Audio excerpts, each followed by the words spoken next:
Suara.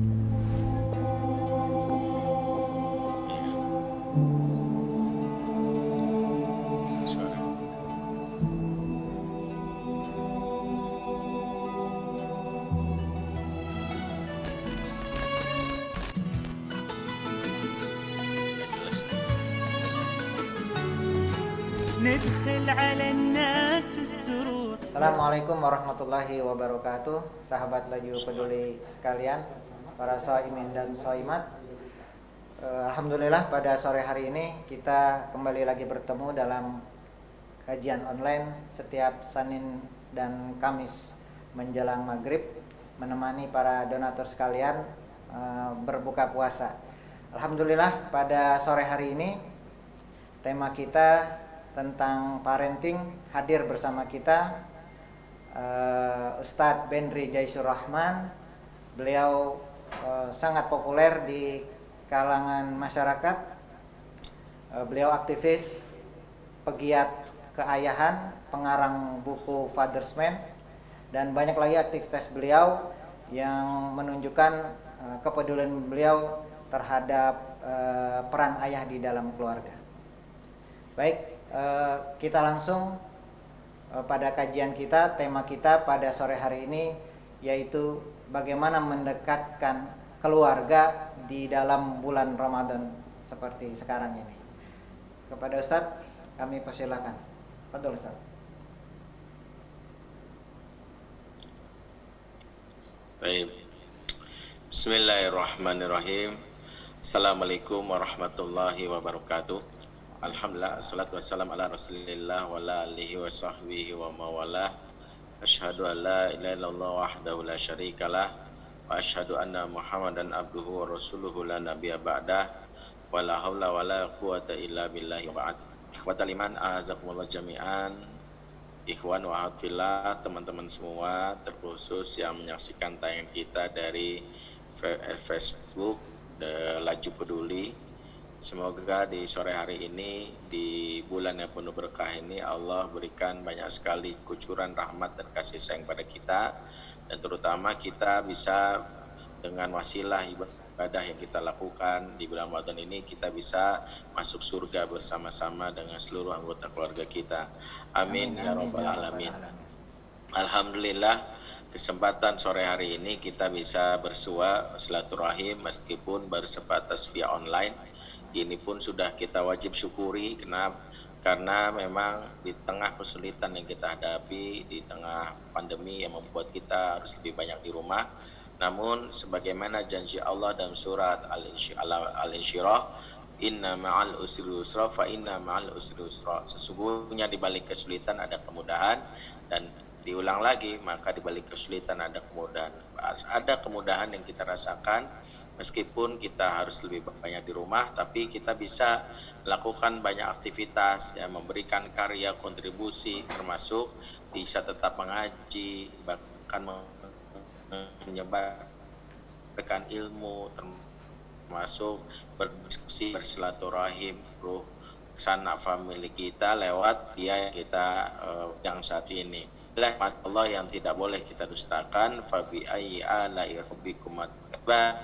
Dan kita tentu saja, ya, meyakini bahwa pastinya Allah sudah memberikan sebuah rekayasa, pengaturan bagi kita, sehingga kita hanya aturan Allah Subhanahu wa taala. Dan ini sejatinya kita juga berada di bulan yang penuh keberkahan, bulan Ramadan, spesial sekali. Bulan Ramadan ini, di mana Ramadan kali ini interaksi kita dengan keluarga itu sangat besar, bahkan boleh dibilang mengambil porsi yang luar biasa. Kalau selama ini di tahun-tahun sebelumnya kita mungkin memiliki banyak aktivitas di luar, namun kita di bulan ini diberikannya kemudahan, yaitu kita bisa berinteraksi dengan banyak pihak, ya, terutama dengan anak kita dan anggota keluarga kita itu untuk bersama-sama.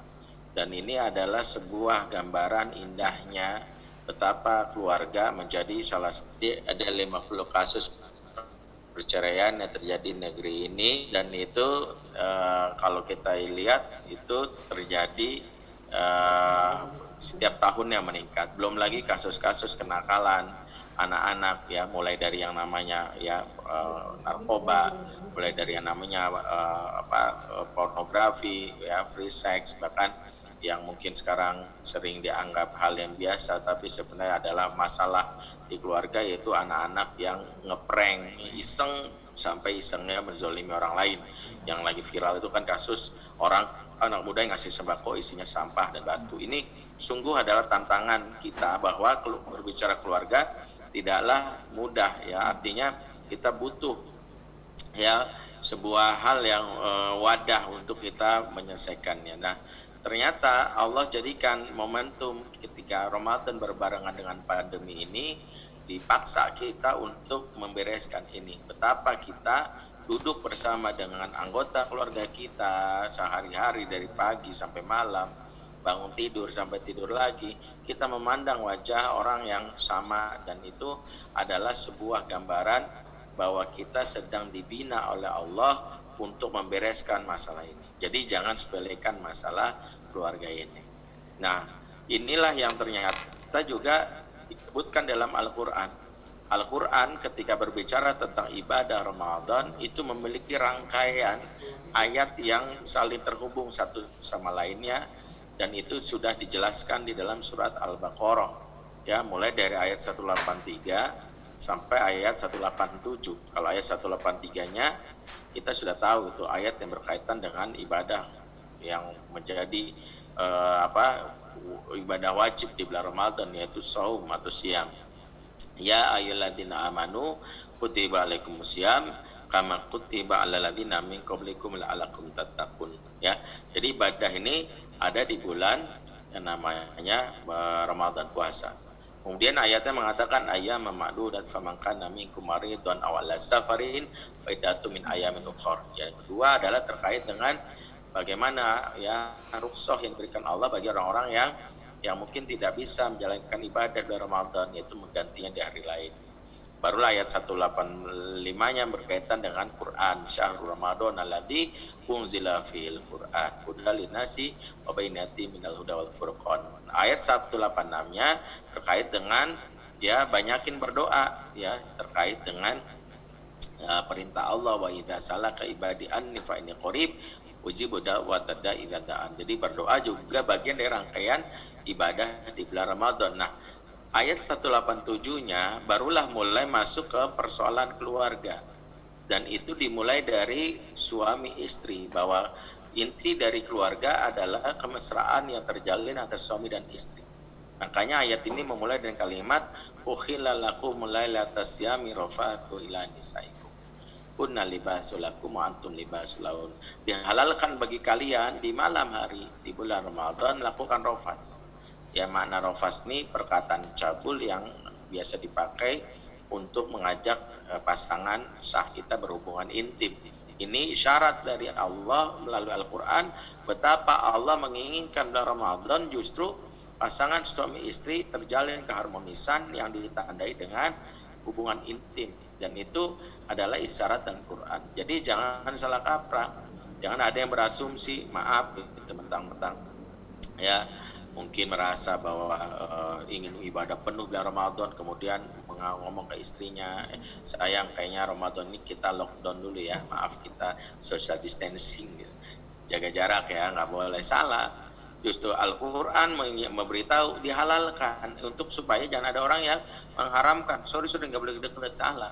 Di malam hari justru kita harus dekat bercampur sebagai wujud dari awal dari harmonisasinya keluarga. Kenapa demikian? Karena harmonisnya sebuah keluarga ditentukan dari kedekatan suami dan istri. Itu dulu. Dan inilah salah satu makna dari doa yang kita minta. Kan kita sering minta sama Allah.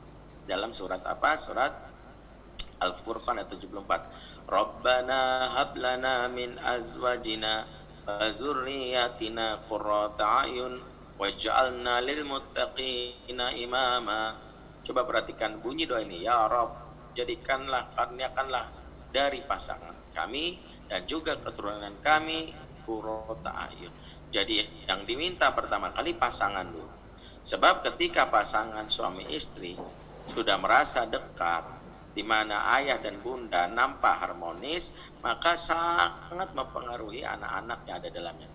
Anak-anak yang bermasalah, dalam beberapa kali kami berinteraksi dengan anak tersebut, umumnya 80% bermula dari suami istri yang tidak harmonis, yang pakai narkoba. Biasanya bapak ibu yang sejak awal tuh udah sering ribut, yang yang nonton film porno, termasuk ibu yang mengasuh anak sendiri, bapak yang cuek, ibu menahan siksa tekanan batin. Jadi kenapa Quran mengingatkan pertama suami dan istri? Karena kalau suami istri mesra, kompak, anak pun merasa nyaman di rumah.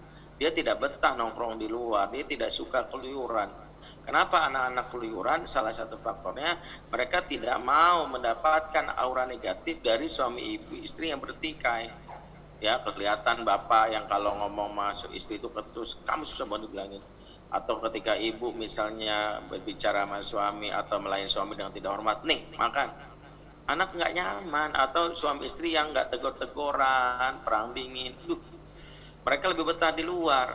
Namun ketika seorang suami kelihatan mesra bercanda sama istrinya, istri juga ya nampak bermanja-manja depan suaminya, anak merasa inilah yang dia butuhkan. Dia merasa nyaman. Dia bisa hormat sama ibunya karena sang ayah yang mengatakan, ingat, ayah tidak kamu harus muliakan mama. Ayah cinta banget sama mama kamu, ya. Nggak boleh kamu menyakiti mama kamu. Ya, dampak juga sang ibu yang kalau bercerita tentang suami selalu membangga-banggakan suami, kamu tuh hebat, papa itu bukan lelaki sempurna, perfect. Aduh, mama beruntung bagusan nikah sama papa. Ada dulu pernah mau dilamar sama Haji Romai Rama, misalnya, tapi penilai papa nggak rugi. Papa baik, ya. Semalam mama dikirimin logam mulia 15 kilo tuh kan, sampai cerita-cerita yang baik-baiknya. Aduh, pokoknya bapak mau hebat deh. Dulu aja waktu ngelamar mama aja perjuangan luar biasa. Bapak kamu tuh pejuang, ya jalan kaki dari Surabaya ke Jakarta gitu. Tengah jalan dikejar-kejar anjing, kebetuk tiang listrik, yang nginjek tai kucing, dicium bencong, dipalak preman. Aduh, jempolan deh bapak kamu. Anak akan mudah respek, kagum. Dari mana? Ibu yang lisannya lancar kebaikan suami. Nah, Ramadan ini diminta kita untuk memperbaikinya, dan indikasi memperbaiki itu dimulai dari hubungan suami istri yang ditandai masalah diranjang yang tidak bermasalah, maksudnya yaitu ketika masih intensnya hubungan intim. Sebab agak janggal kalau suami istri serumah tapi tidak berhubungan intim. Kemungkinan besar ya penyakit, ya mungkin ada penyakit lemah syahwat, tapi kalau nggak ada penyakit tapi tidak berhubungan, itu tanda sudah menahan perasaan, ya, bersakit bertahun-tahun. Ya, makanya dalam beberapa kali kami sebagai konselor melakukan konseling gitu sama beberapa pasutri. Kadang pertanyaan yang kami tanya juga standar gitu, udah berapa lama nggak berhubungan? Kalau dia bilang, maaf Ustaz baru semalam, atau adalah seminggu ini, oh berarti masih bagus, masih bisa perbaiki. Tapi kalau ceritanya ada kalau Ustaz udah ada 2 bulan, 2-3 bulan, malas saya. Udahlah sekarang nafsi-nafsi. Wah itu udah berat itu. Nah, ayat ini adalah isyarat dari Ramadan memulai perbaikan mulai dari suami istri. Mulai dari suami istri.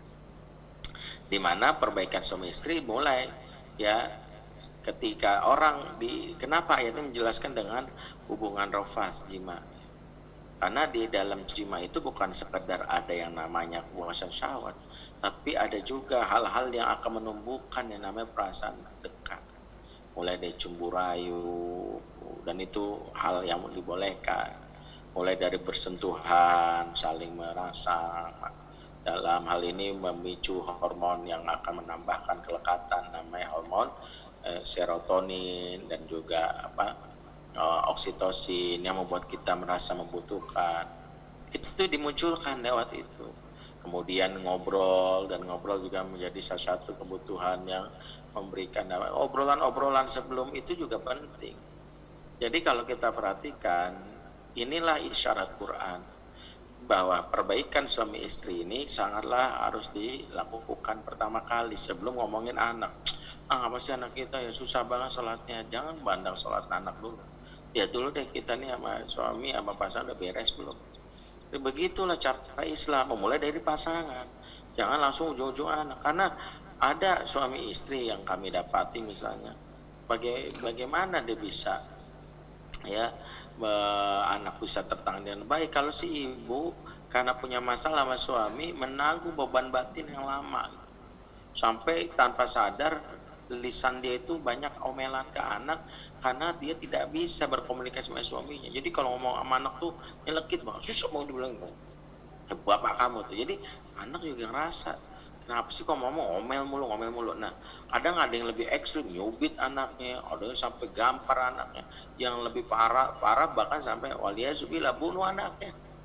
Tanpa maksud membenarkan tindakan si ibu, tentu dosa dari sisi syariat. Tapi kalau kita mau telusuri lebih jauh lagi, dan ini dibahas oleh banyak psikolog, ibu yang suka marah-marah sama anaknya, suka menzolimi anaknya, sejatinya mewakili perasaan dia sedang sebel sama suami.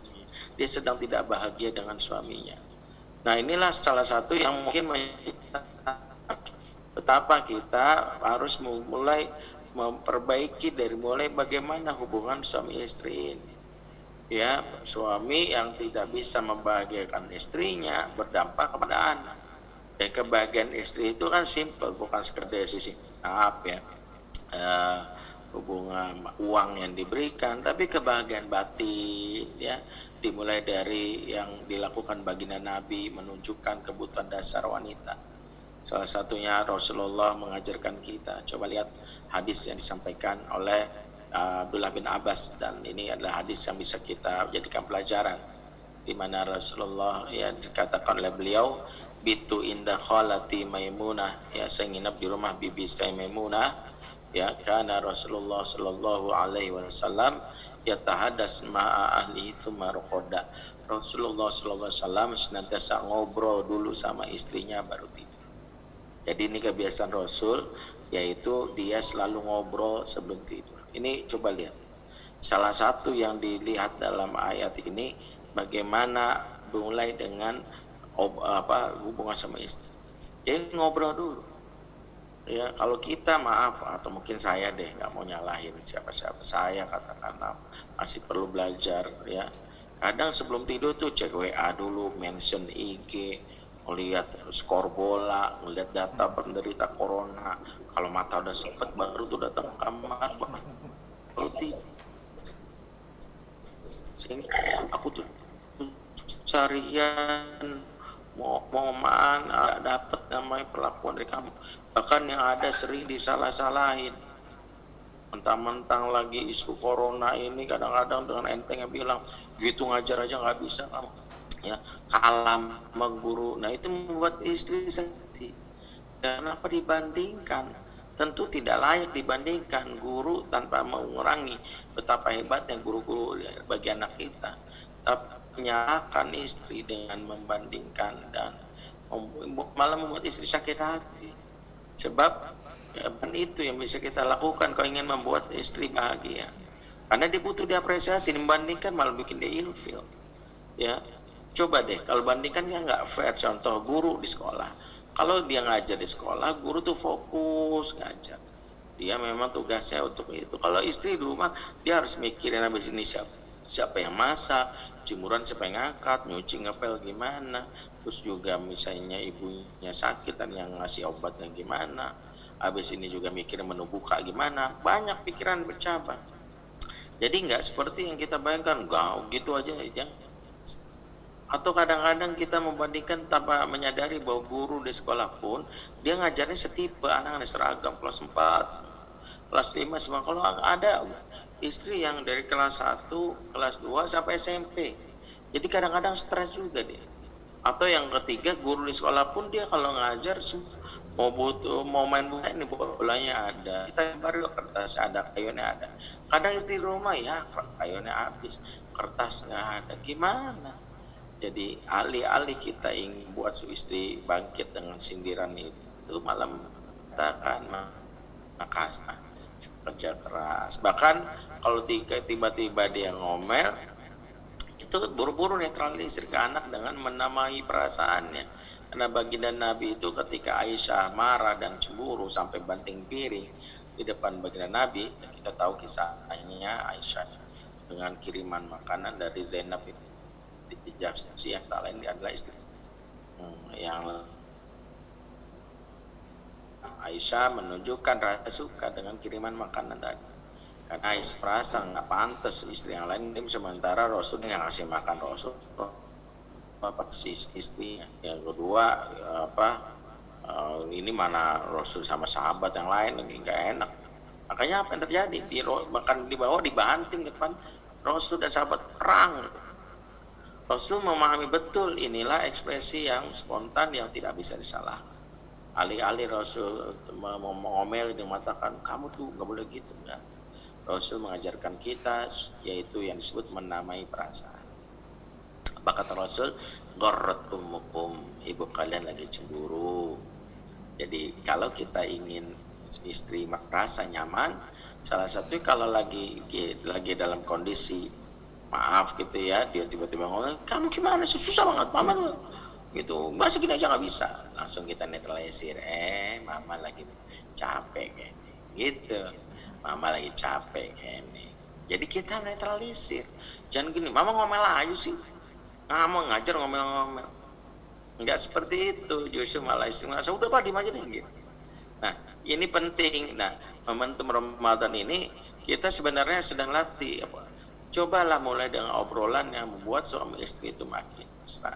Sebab ketika istri merasakan kemesraan itu bahagia, dampaknya itu ke anak. Anak itu Masya Allah ya, makanya Quran menyebutkan dalam surat Al-A'raf ayat 58, wal baladu thayyibu yakhruju nabatuhu biizni rabbih. Tanah yang baik akan keluar darinya tanaman-tanaman yang baik. Lihat ayatnya. Tanahnya baik, hasilnya tanaman yang baik.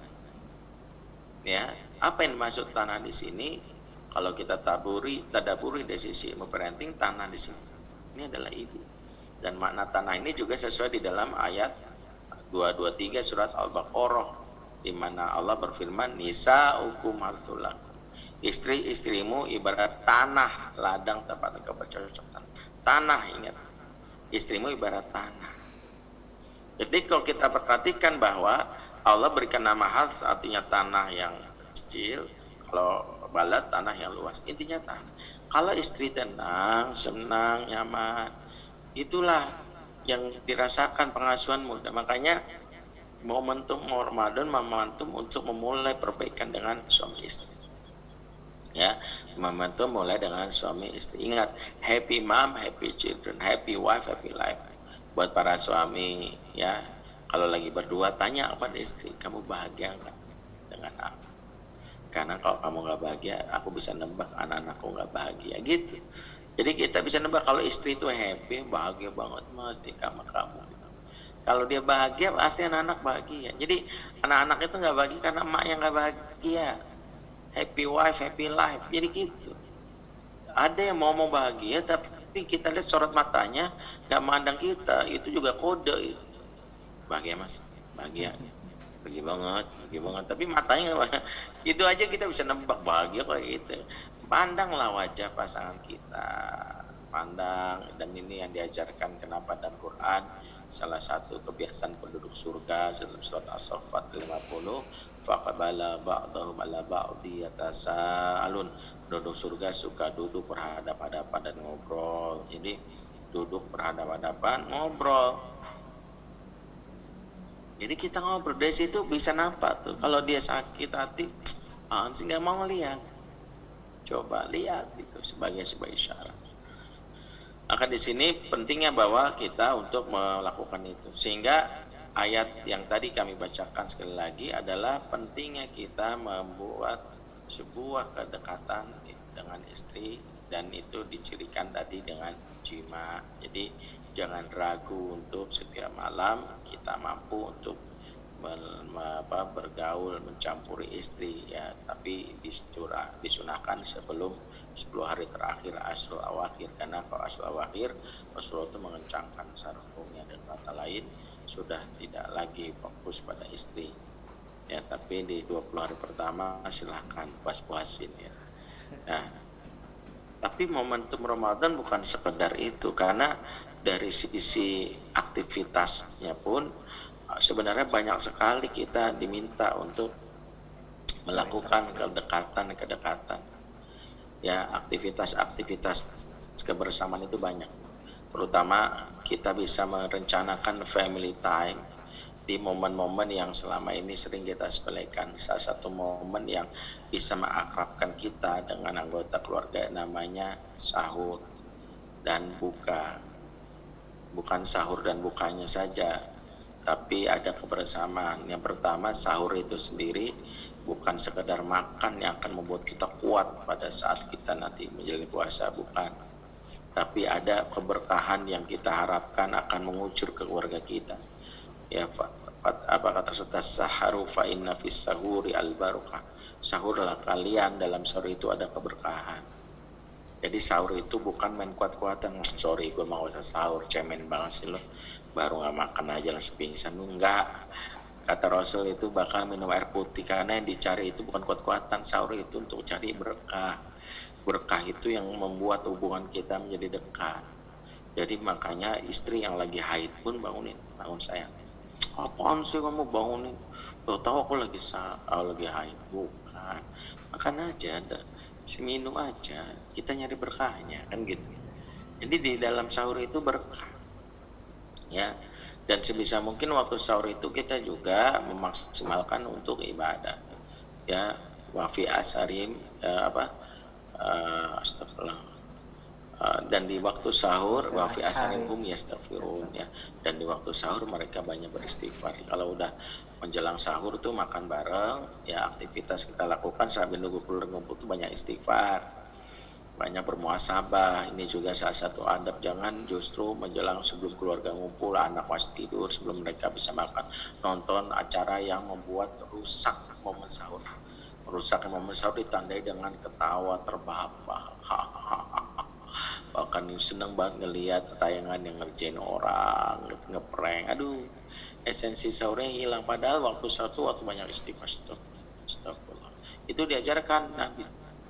Nah setelah itu kita ya, dalam waktu sahur ini dianjurkanlah kita makan bersama, jangan sendiri-sendiri ya. Makan bersama itu diajarkan karena inilah pintu keberkahan. Rasulullah bersabda ya, fajtami'u ala ta'amikum, makanlah kalian bareng-bareng, wadhkuru ismallahi alaihi barak lakum fi, ya sebutlah nama Allah di dalamnya, niscaya turun keberkahan. Jadi makan bersama-sama, nggak sendiri-sendiri. Jadi jangan pakai paradigma aku duluan ya, capek nih dari malam ngerjain tesis, tidur sebelum tidur kan jam 1 baru tidur, makan duluan, akhirnya nggak ikut sahur, rugi banget, rugi. Jangan kayak gitu. Kalau mau kita ingetin deh, aku baru tidur nanti jangan sampai 14 bangun ya bangun gitu. Jadi bangun bersama makan ya, makan bersama. Disitulah momen ngobrol. Di mana momen ngobrol itu momen yang barulah momen yang kita boleh memulai dengan kisah, apa planning kamu hari ini nak. Kalau Rasulullah itu memulai pagi dengan pertanyaan yang positif. Ya, ada salah satu hadis sampaikan oleh Samurah bin Jundub, Rasulullah SAW memulai hari itu dengan pertanyaan-pertanyaan yang membuat kita bergembira. Ya, di mana disebutkan oleh Samurah, sahabat Rasulullah SAW, ketika pertama kali bertemu sahabat, Rasul memulai pertanyaan dengan kalimat, hal ro'a ahadum minkumul barihata ru'ya. Siapa di antara kalian yang mimpi indah semalam, kata Rasul. Jadi tanya mimpinya, siapa mimpi gitu. Kamu mimpi apa nak malam? Jadi penting nanya mimpi. Kenapa Rasul nanya mimpi? Karena ada mimpi itu Rasul ingin memberikan suntikan energi positif. Kalau mimpinya buruk, mimpinya baik, makin dikuatin.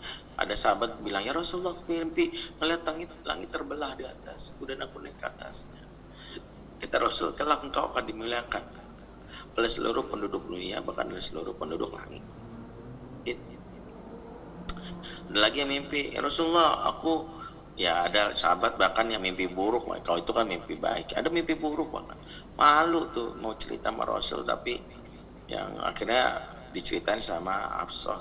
Ya ini ya sahabat yang mimpi buruk namanya Abdullah bin Umar. Beliau punya saudara namanya Hafsah. Akhirnya dibawalah cerita ini ke Hafsah, di mimpi dibawa keliling neraka, ngeri, serem. Malaikat menariknya, aduh, siapa yang mimpi itu pasti tidak bisa tidur tuh, dia bangun nafas tersengal-sengal, pikiran banget. Tapi ketika dibawa kepada Rasul, cerita ini oleh Hafsah, keluarlah kalimat yang memberikan kalimat positif. Apa kata Rasul? Ni'mar rajul Abdullah law kanu sallilail. Sebaik-baiknya hamba, sebaik-baiknya lelaki adalah engkau wahai Abdullah, seandainya engkau rajin salat malam. Jadi kebayang nggak bagaimana perasaannya yang tadi Abdullah bin Umar yang tadinya merasa khawatir dengan diri dia, bete, bad mood, dengar hadis ini jadi berarti aku apa yang terbaik dong. Wah, kalau orang rajin salat malam, udah rajin salat malam tuh pilihan kata Rasul itu luar biasa. Pilihan kata Rasul memberi indikasi bahwa kalimat negatif itu bisa kita eliminir dengan kalimat positif. Makanya harus pandai berstrategi. Jangan anak mimpi buruk kita takut-takutin. Ini menakut-nakuti kan salah satu yang dilarang. Kalau sekarang tuh banyak fenomena nakut-nakutin orang itu dengan hadis-hadis palsu. Besok kan ada huru hara, ada ini, aduh. Kadang-kadang kita mikir ya maksudnya apa, gitu bikin kita cemas, apalagi masalah. Pada kata Rasulullah, yakhillu al-muslim an yura'a al-muslimah. Tidak halal bagi seorang muslim menakut-nakuti muslim yang lain. Masuk nakut-nakutin anak tuh nggak boleh. Ya kadang-kadang senang banget tuh nakut-nakutin supaya anak tobat. Ya, Papa aku mimpi dikejar-kejar anjing Pak. Oh sebentar lagi kamu mati nah, istighfar nah. Kayaknya wis banyak aja sholat ya. Makin ngeri tuh aneh. Jadi kayak begitu. Nah pagi-pagi mulailah dengan hal yang positif. Mulailah dengan sesuatu yang menggembirakan. Dengan kalimat positif tadi. Mimpi apa sayang? Aku mimpi jalan-jalan yang tidak bermanfaat. Ya, tontonan yang tidak bermanfaat itu membuat akhirnya anak-anak kita rusak ininya. Jadi manfaatkan momen ketika berada di rumah kita untuk kembali ngobrol, dan obrolan-obrolan yang kita selama ini jarang kita lakukan juga memberikan ya yang namanya kemanfaatan ya. Anak-anak merasa dekat dengan ayahnya, dengan bundanya, karena berhari-hari kita dapati anak-anak yang lama di gadget ya. Kita lihat kenapa mereka betah di gadget, karena mungkin mereka tidak mendapatkan sesuatu yang selama ini mereka butuhkan dari orang tuanya ya. Kadang kalaupun diajak ngobrol bukan ngobrol tapi lebih banyak ceramah. Kadang anak-anak juga merasa ini bukan ngobrol, ini mah kayak instruksi. Kadang bapak kalau duduk meja makan baru duduk karena mentang-mentang Ustadz Masuna, ingat ya Allah berfirman pada Al-Quran, auzubillahi minasyaitonirrajim, kata anak ya diruqyah lagi ya, setiap ketemu bapak diruqyah. Kita kayak kesambet jin hibrid gitu. Jadi anak tuh ngerasa gitu. Ada kadang-kadang ada bapak yang kadang-kadang maaf gitu ya, seringkali misalnya kalau ketemu ya apalagi pagi-pagi pertanyaannya langsung, kamu udah tahu belum kalau nanti besok nih akan terjadi huru hara itu tanggal 15 Ramadan, dan nanti akan terjadi ya suara gemuruh di langit. Aduh, kadang-kadang nggak ini juga atau ada yang baru duduk meja makan pertanyaan, nah menurut kamu inflasi ekonomi berapa persen? Jadi kadang pertanyaan yang seperti itu ya. Jadi kadang-kadang kita lihat ya orang anak mah tidak berasa nyaman gitu ya karena terlalu serius. Nah momentum Ramadan ini ketika kita berbicara, duduk bersama dengan anak, duduk dengan obrolan, maka sebenarnya kita sedang berupaya supaya obrolan kita obrolan yang bermakna ya, obrolan yang mengakrabkan dan sesuatu yang mungkin jarang. Dan obrolan-obrolan yang mengakrabkan itu adalah obrolan yang membuka peluang anak untuk mendapatkan cerita, berkisah, anak-anak mendapatkan haknya untuk misalnya mencurahkan perasaannya tanpa harus dilebeling, kamu cengeng gitu doang, tidak. Nah, momentum ini kita dapat. Kedua, keakraban juga dibangun dari cara kita makan bersamanya. Kalau baginda Nabi mengakrabkan sama istrinya itu mulai dengan ya minuman, ya minuman yang dibagi dua atau makanan bagi dua. Sebenarnya ada sunnah yang memang bisa kita lakukan, bagaimana makan dari satu piring besar untuk kita makan bersama-sama. Itu yang diajarkan baginda Nabi, bagaimana kita mulai dengan makanan yang haram. Bahkan kalau para ulama berpendapat kalau menunya berbeda, dari piring berbeda, maka sunnahnya adalah saling mencicipi. Jadi cicipi menu anak, wah enak nih gitu ya. Kemudian anak juga coba menu bapak gitu. Jadi dia nyobain hal seperti ini, memberikan sebuah hal yang baik banget untuk anak-anak kita. Nah, ini momentum-momentum seperti ini yang sejatinya bisa kita mulai ya nanti pada saat sahur, nanti pada saat buka, apalagi merayakan berbuka itu juga bisa jadi perayaan keberhasilan anak-anak ya. Ayah bisa banyak bercerita dan ayah juga jadi sosok yang memberikan kebutuhan anak. Salah satu kebutuhan anak di era digital ini, dan sering kami sampaikan, bagaimana anak bisa ketawa di depan orang tuanya. Ketawa itu salah satu ciri rumah tangga bahagia yang mengklaim dirinya baiti jannati, rumahku surga. Di mana rumah surga itu punya ciri-ciri, yaitu adanya tawa. Itu ketika orang bisa ketawa, orang bisa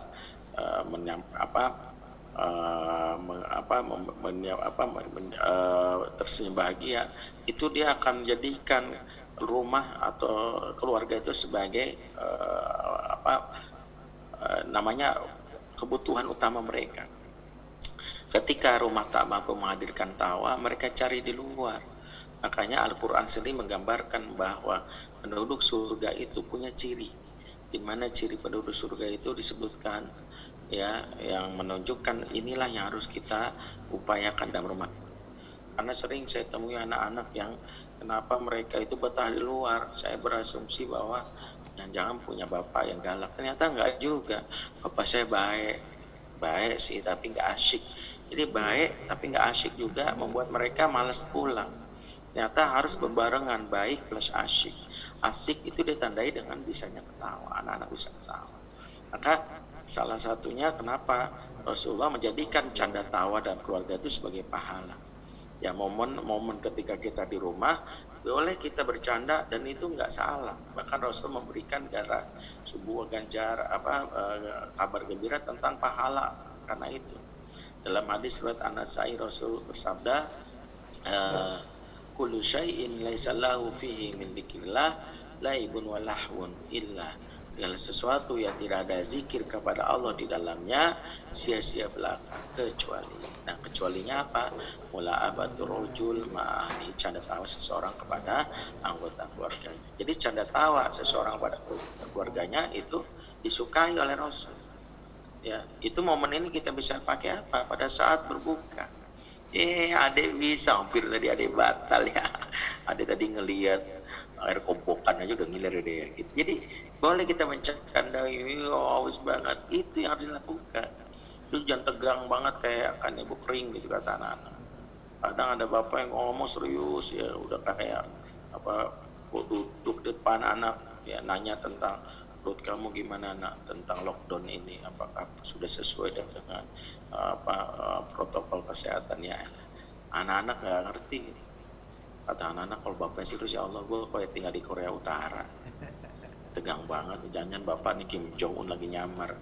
Jadi kalau kita perhatikan kebersamaan itu ditambah lagi ketika momen Ramadan ini spesial karena berbarengan juga dengan kebijakan untuk tidak kita sholat di luar, sholat di masjid. Kita bisa satu, ayah mulailah memperbaiki bacaannya, ayah sudah mulai menambah hafalannya. Jangan sampai anak merasa ayah nih saking ikhlasnya hafalnya surat Al-Ikhlas gitu. Jangan sampai anak-anak merasa ya Allah kenapa sih ya bapak ya apa kalau jadi imam bacaannya gitu aja kan gitu ya. Makanya ketika protes sama istri, kamu masak menu buka gitu aja, dibalas sama istri, Allah kamu juga baca Quran tarawih gitu aja tuh kan. Jadi itu hal-hal seperti ini momen gitu bersama. Nah ketika bersamaan dari pagi sampai sore, dimulai dari buka sahur, ada kesempatan belajar, bahkan mendampingi anak kerjaan PR, ditambah lagi momen pada saat ya taraweh, Masya Allah, ini momen yang kelak kalau kita perhatikan aja akan jadi memorable moment. Apa tuh memorable moment? Kenangan yang indah, dimana anak akan menjadikan kenangan ini sebagai cerita yang akan mereka ceritakan lagi kepada anak dan cucu mereka. Bahkan ini akan mengikat hubungan mereka menjadi hubungan yang spesial dengan orang tua, di mana mereka bahkan ada anak-anak yang merasa momen ini di tengah corona ini menjadi spesial ketika anak bilang, ya Allah segerakan hapus corona ini di negeri ini, tapi kok bisa lockdownnya jangan gitu, gara-gara lockdown dan gara-gara Ramadan kita sering bareng, kok bisa Ramadan tiap bulan ya Allah kan gitu ya. Karena anak-anak menggambar bahwa bapaknya sering di rumah ya. Jangan sampai justru anak-anak ketika kita sering di rumah doanya ya segerakan corona ini diangkat, bukan karena takut sama penyakitnya ya Allah, lebih takut sama bapak ya Allah. Ya kalau corona mah bikin batuk pilek, oh bapak bikin stres, sakit kepala, pusing gitu, mau pingsan. Jadi kenapa? Karena kita menjadi bapak yang tidak menyenangkan buat bapak, kan itulah yang menjadi salah satunya tugas kita ya. Saya punya buku yang mungkin sudah pada tahu, Fatherman. Buku ini yang sejatinya saya dedikasikan buat para ayah dimanapun berada. Masya Allah, tabarakallah, buku ini sampai akhirnya diborong oleh salah satu pimpinan perusahaan 1.100-an untuk pada para ayah di pandemi. Saya bersyukur banget nih, kita buku ini bisa untuk bisa untuk Ramadan ini menghadirkan hal-hal yang positif bagi anak. Nah, buku ini ya dari www.fatherman.id, fatherman.id itu kan hal yang positif buat ayah yang berusaha untuk belajar termasuk lewat buku ini. Nah itu silakan kalau mau pesan. Nah kembali ke momentum Ramadan, kita berharap bahwa dari sisi aktivitas kebersamaan kita merasa lekat, tapi yang kedua spiritualitas kita juga di Ramadan itu semakin meningkat. Dan spiritualitas meningkat juga ternyata mengokohkan, karena ternyata kelekatan kita dengan anggota keluarga itu bukan sekadar karena teknis, karena sering makan bareng, enggak juga. Ada orang makan bareng tapi berantem sering juga ada, tapi kelekatan kita dibangun karena Allah yang mengikatnya.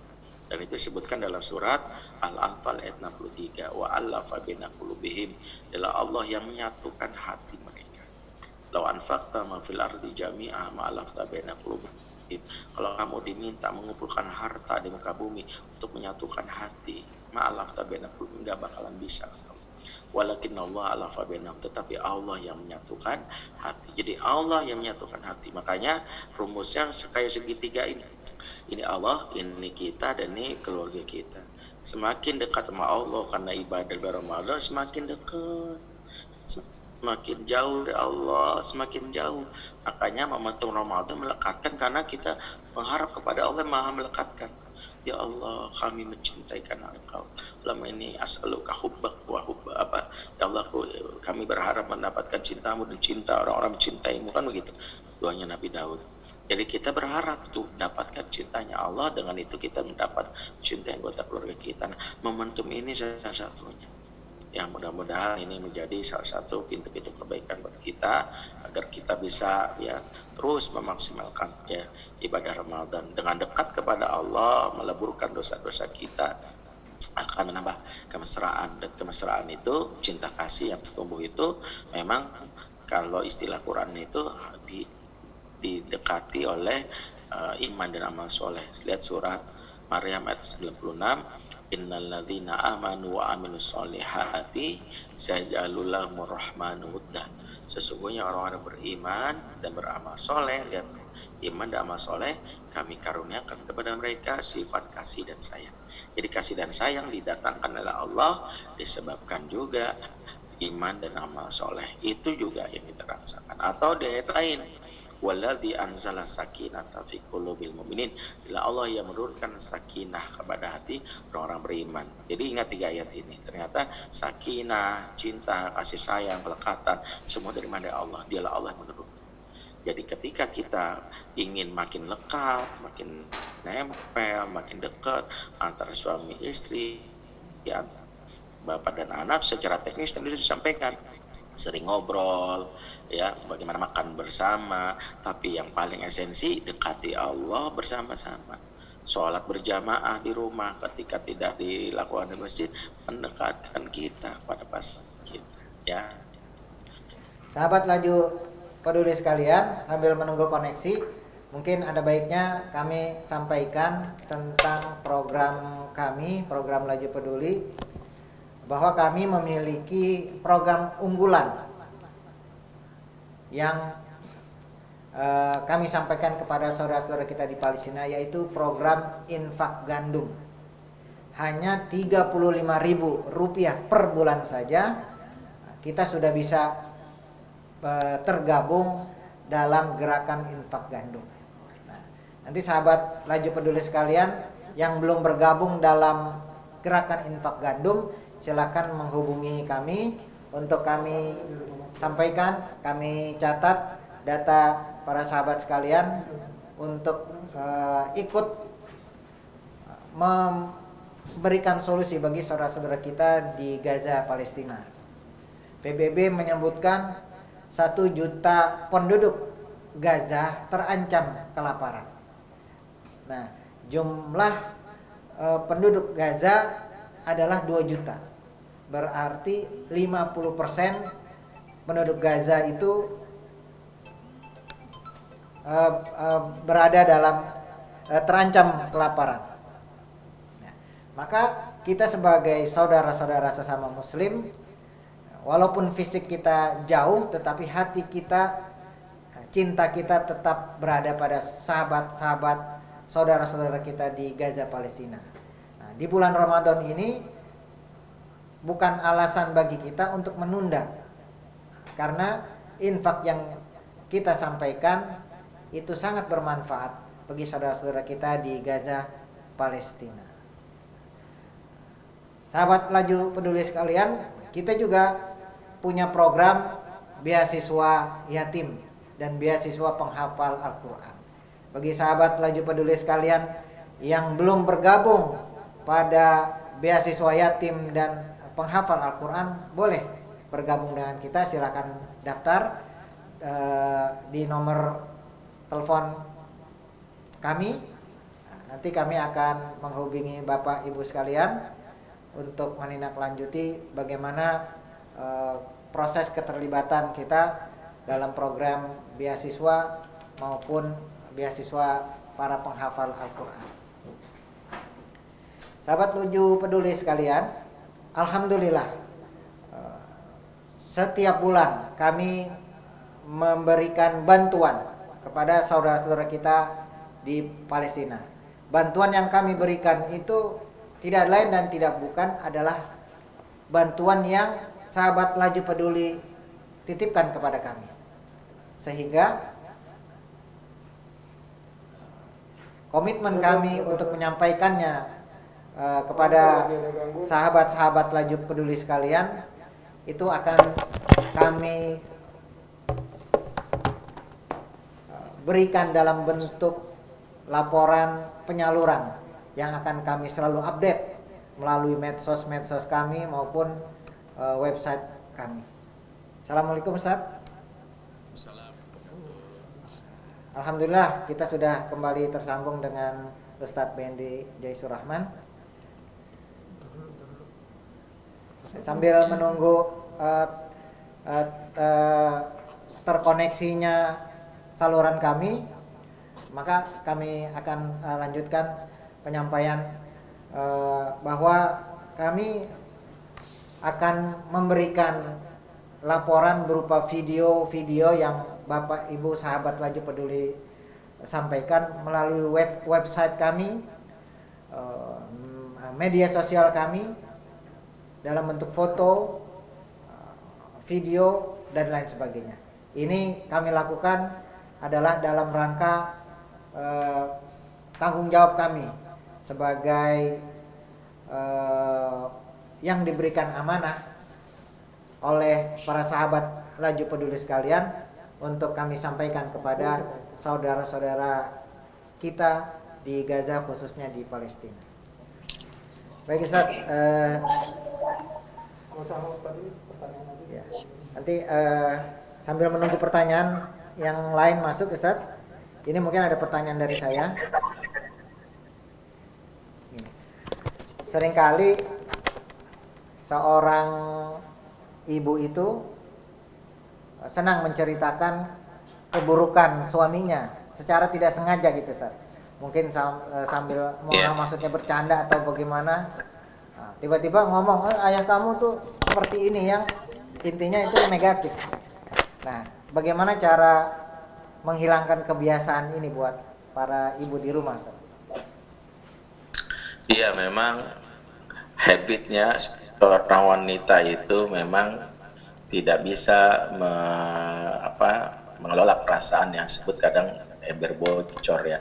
Karena kadang-kadang kecenderungannya adalah mungkin selalu ingin bicara ya. Salah satunya itulah kenapa suami yang memfasilitasi istri untuk bicara cenderung aman sebenarnya. Karena kalaupun ada aib-aib suami, maka yang muncul adalah itu hanya suami saja yang mendapatkannya, tidak ke anak-anak. Ibu yang sering curcol tanpa sadar kepada anak tentang suami, jangan disepelekan, karena dampaknya yang dikhawatirkan anak-anak yang muncul yang namanya tidak unrespect kepada bapak, bahkan itu rasa kebencian kalau tingkat dari curcolan ini tingkat yang membahayakan sang ibu. Nah, ini tidak sehat dari sisi kejiwaan, bahkan akan berpeluang membuat anak menjadi anak yang durhaka ya, anak yang melawan ortunya. Sehingga dalam hal ini salah satunya kenapa ortu berupaya untuk meningkatkan ya, salah satunya intensitas komunikasi dengan pasangan. Adapun ibu yang sudah terbiasa untuk misalnya cerita ke anak karena mungkin merasa suami itu cuek, nggak bisa cerita, mungkin saya sarankan punya kebiasaan menulis. Ya, menulis diary itu memberikan dampak positif kepada perasaan. Minimal unek-unek ibu yang selama ini ada di dalam benak itu bisa diungkapkan, dituang oleh tulisan. Nggak perlu diupload ke Facebook, sosial media, karena ya, alih-alih membuat nyaman malah nanti dapat komen-komen yang malah tidak sedap ya. Cukup jadi rahasia kita dan kita membacanya supaya kita lebih tenang. Nah, itu yang paling penting. Yang berikutnya, kalau kita sadar bahwa setelah menjelek-jelekan walaupun bercanda kepada anak kita, maka kita harus segera menetralisir hal ini, jangan sampai berlanjut ke dalam persepsi anak. Misalnya kita sadar, astagfirullahaladzim, maaf tadi bunda bercanda, sebenarnya ayahmu juga baik banget, sebutlah kebaikannya. Itu bisa netralisir. Wallahu a'lam. Silakan. Baik, Ustaz, terima kasih banyak. Ada pertanyaan ini, ternyata ada jomblo juga yang menyaksikan siaran kita, Ustaz. Ini bertanya bagaimana mempersiapkan diri untuk bisa masuk ke dalam rumah tangga yang harmonis. Mungkin singkat aja boleh, Ustaz. Iya. Salah satunya pesan dari Umar bin Khattab adalah ketika ada salah satu jomblo yang pernah nanya juga beliau, "Ausini ya Amirul Mukminin, beri saya wasiat wahai Amirul Mukminin." Kata Umar, "Tafaqahu qabla an tasudu." Pelajarilah ilmunya sebelum kamu menjalani kepemimpinan. Dalam hal ini maksudnya adalah menikah atau berumah tangga. Jadi Umar menasihati pelajari ilmunya. Kenapa? Karena ilmu ini membuat kita bisa menjadi pasangan atau ortu yang profesional. Ingat, lawannya profesional itu abal-abal. Rumah tangga yang rusak itu biasanya dijalani dengan abal-abal. Abal-abal itu nggak ada ilmu. Rasulullah bersabda, "Idza usnidal amru ila ghairi ahli fantasiru sa'ah." Jika suatu urusan diserahkan kepada yang tidak ngerti ilmunya, tunggu datang masa hancurnya. Ada suami nikah, istri nikah, bapak ibu akhirnya nikah tanpa ilmu, hancur ya, karena nggak profesional. Padahal profesional itu tuntutan dalam Islam. Bagaimana Rasulullah bersabda, Inna Allah katabal ihsanu ala kulli syai. Ya, sesungguhnya Allah wajibkan berbuat ihsan alias profesional dalam segala urusan. Nah, profesional ini maknanya adalah dengan ilmu. Kalau orang tidak menjalin rumah tangga cuma modal, saya punya uang untuk melamar perempuan, saya punya semangat, tapi nggak punya ilmu. Awal mula rumah tangga bulan madu, lama-lama bulan racun, lama-lama ngerasa sepet banget, pahit banget punya suami atau istri kayak gini, karena kita tidak memiliki ilmu untuk mempersiapkan diri kita. Inilah kenapa pesan buat teman-teman yang jomblo yang menyaksikan tayangan ini, maka saya dari sekarang ikuti kuliah-kuliah pranikah, kuliah-kuliah yang mengajarkan kita bagaimana memanage nanti rumah tangga pada saat punya pasangan, bagaimana kalau terjadi konflik, apa yang harus dilakukan, bagaimana kita saat istri hamil, bagaimana saat anak muncul, apa baik kelahiran, kemudian saat anak nanti tumbuh balita, bagaimana nanti anak ABG, semua ada basic ilmunya, sehingga jangan salah treatment. Kalau kita nggak punya ilmunya, kita prasangka doang, akhirnya banyak kita jadi orang tua misalnya ortu yang abal-abal, dan itulah sejatinya disebut malpraktek ya. Malpraktek yang paling bahaya negeri ini malpraktek dalam urusan pengasuhan, dalam urusan rumah tangga, dan itu bahaya ya. Karena itu ya saya pikir nasihatnya kembali bahwa pelajarilah ilmunya, mudah-mudahan bisa memberikan dampak buat luar biasa saat kita nanti menikah. Satu lagi mungkin Ustadz, ini terakhir ya, dari chat WA kita ini mungkin curhat seorang anak ini Ustadz. Assalamualaikum Ustadz, bertanya jika punya dosa kepada ibu yang sudah wafat dan belum sempat minta maaf, bagaimana caranya Ustaz? Iya, yang pertama mohon ampun sama Allah dulu, karena kalau kita punya dosa sama ibu itu kan bukan kepada ibu saja, tapi itu berarti setelah menjadi anak yang durhaka dari sisi syariat Allah dilanggar.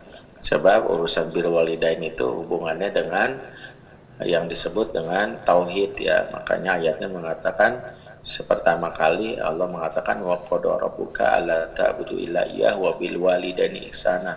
Tuhanmu telah mewajibkan agar jangan menyembah kecuali Dia semata dan berbuat baik kepada orang tua. Jadi dihubungkannya antara tauhid dan orang tua, karena memang orang yang bisa berbuat baik sama orang tua orang yang tauhidnya baik. Karena itu kalau kita menyakiti orang tua berarti sudah menyakiti dalam hal ini tauhid kita. Karena itu banyak istighfar. Yang kedua adalah menjalankan wasiat ortu yang kita ketahui. Bentuk taubat kita pada ortu, wasiat ibu kita tuh apa ya? Dia sebelum meninggal, kalau wasiatnya baik, dia pengen misalnya kita ya belajar Al-Quran, dia pengen anaknya jadi penghafal Al-Quran, jalani, itu bentuk taubat yang membuat ortu nanti bahagia. Kita benar-benar. Yang ketiga ya boleh beribadah dengan bersodakoh atau yang lainnya mengatasnamakan orang tua kita sudah meninggal. Ya boleh umroh, membadalkan syaratnya kita pernah umroh atau haji, atau bersedekah atau berkurban atas nama ibu kita. Yang keempat adalah menjalin kekerabatan dengan orang terdekat dari si ibu yang sudah meninggal ini. Misalnya ibu kita punya teman yang selama di dunia itu baik, muliakanlah temannya itu ya. Dan itu salah satu, misalnya dia punya teman yang kesusahan, kita beri, terus bilang ini pemberian saya ya, karena tante kan teman dari ibu saya. Atau siapapun, misalnya ibu punya saudara kandung, muliakanlah saudara kandung ibu, dan segala hal yang dekat dari sisi ibu tadi ya. Yang paling penting kita bisa melakukan itu. Ustaz, mungkin dari saya ini Ustaz, sebagai tambahan, bisa nggak sih sebetulnya kita sebagai orang tua yang misalnya sudah merasa salah dalam memperlakukan anak atau salah dalam memperlakukan pasangan kita, untuk kita perbaiki, sementara itu berjalan sudah puluhan tahun atau bagaimana gitu? Iya, yang jelas sangat bisa, karena kan harus diluruskan dalam masalah pengasuhan. Itu yang memberikan kuasa untuk memperbaiki itu Allah. kita nggak punya otoritas untuk memberi hidayah sama anak atau pasangan. Maka yang Allah minta, wa qul i'malu fasallallahu malakum rasuluhu wal mu'minun. Katakanlah berusaha saja kamu, berproses saja kamu. Allah Rasul dan mukmin menilai. Dan kalaupun kita berusaha ternyata maaf ya sampai akhir hayat kita nggak kesampaian, Allah nggak mengatakan kita gagal karena usaha kita lebih dihitung Allah. Nabi Nuh seumur umur anaknya itu nggak juga masuk agamanya, yaitu Kan'an atau Yamin. Anaknya menolak ajaran ayahnya. Apa Nuh dianggap gagal? Bahkan Allah puji kok. Allah puji dalam surat Al-Imran ayat 33. Inna Allah astafa Adam wa Nuh, ya, disebut wa Nuh wa ala Ibrahim wa ala Imran ala alamin. Ya Allah memilih Adam, memilih Nuh, keluarga Ibrahim dan keluarga Imran atas segala umat. Allah puji juga dalam surah Al-Aqaf, Nuh disebut sebagai Rasul Ulul Azmi. Padahal gagal dari sisi mata manusia, tapi tidak sisi Allah. Maka sebagai ortu saat kita mendapati anak kita misalnya pasangan kita udah terlanjur banyak, perbaiki aja semampu kita. Batasnya kapan Ustadz? Hatta yatiakal yakin, sampai datang kematian. Mau kita dulu yang mati atau dia yang mati, ya udah. Tapi udah 40 tahun umur dia anak saya, nggak usah mikirin. Ya saya bilang usaha aja. Tidak ada kata terlambat dalam pengasuhan. Ya terlambat itu hanya untuk datang bulan dan gajian kan gitu ya. Jadi silakan ya. Karena itulah kenapa kalau diizinkan saya sendiri bagi orang tua yang mungkin ingin belajar, kami punya kuliah keluarga yang memang sengaja kami buat ya. Setiap kuliah keluarga ini mulai pekan depan bagi yang berminat silakan ya hubungi langkah kita ya, yaitu mengatasi masalah yang terkait utang pengasuhan ya, termasuk juga manajemen marah dalam Islam, termasuk juga ya, mengatasi kecanduan gadget anak, termasuk juga menumbuhkan konsep diri positif anak. Nah kalau ini pelajari insya Allah dapat ilmu baru dan insya Allah kami beri sertifikat ya menunjukkan bahwa ortu layak. Nah hubungi langkah kita ya kalau berminat, dan itu bisa di web di www.fatherman.id atau ke WA ke 0811 8077748 ya, ke 0811 8077748 ya. Mudah-mudahan ya dengan ikut kuliah di itu kita dapat sertifikat, dan yang paling penting kita praktekkan karena ini kuotanya terbatas, karena dibimbing bukan nama saya aja, ada Ayah Irwan Rinaldi, ada Kak Hilman Al-Madani dan juga Kak Firdaus ya. Praktik. Baik, sahabat laju peduli sekalian, alhamdulillah kita berada di penghujung kajian online pada sore hari ini bersama dengan Ustadz Benri Jaisur Rahman. Luar biasa, sore hari ini banyak sekali membuka wawasan kita untuk bagaimana seharusnya kita lebih dekat dengan keluarga kita di rumah, lebih harmonis dengan keluarga kita. Sesungguhnya Allah menurunkan bulan Ramadan tidak saja bulan latihan iman, tetapi juga bagaimana Allah menginginkan kita sebagai sebuah keluarga itu semakin dekat dengan ayat-ayatnya yang memberikan pelajaran kepada kita untuk lebih dekat lagi dengan pasangan kita dan anak-anak kita di bulan yang penuh dengan berkah ini. Tidak ada alasan bagi kita di tengah kesibukan kita atau apapun saja yang menghalangi kita untuk bisa harmonis kepada keluarga kita. Maka di Ramadan ini semuanya akan kembali menjadi dekat. Baiklah sahabat laju peduli sekalian, itu saja mungkin dari kami. Atas nama tim produksi kami mohon maaf karena masih banyak kendala-kendala teknis yang kita alami pada sore hari ini.